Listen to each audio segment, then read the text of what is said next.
yük görün. Şu çağaların halini haber alın.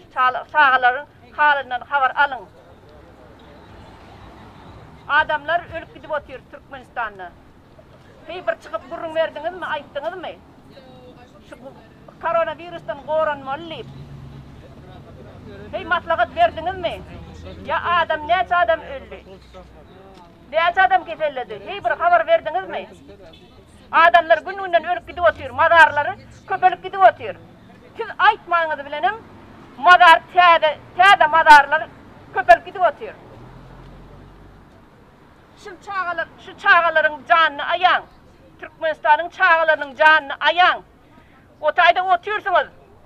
Bizim rayetlerimizin hak hukuklarını korumaya kömek edin. Hat yedin, can edin, kömek edin. Adamların halinden haber soran. Pasportlarını çalışıp verin. Kâda doğulan çağalara şehadetname verin.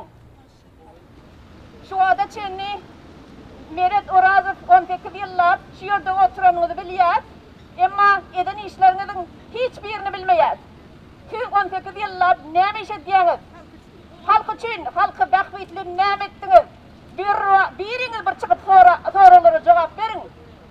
Pasportları çalışıyorsunuz mu? Yok. Çalışanız yok.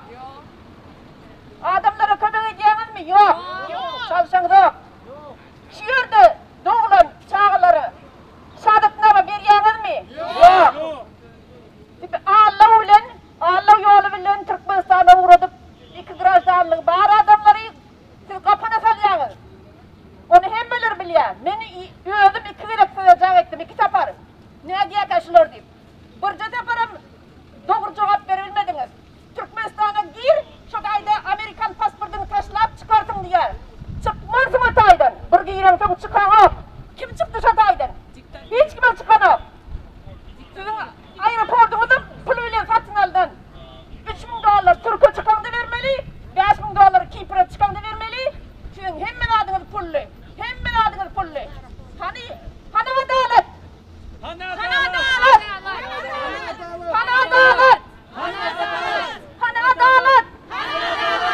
Meret çık dışarı. Soruları cevap ver. Meret çık dışarı.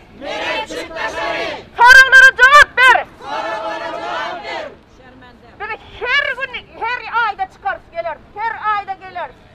Saadet Röndan arasında her stat'tan gelenler var. İnni kıyılık bundan köpeler. Sonra ne edeceksiniz? Sonra ne edecek?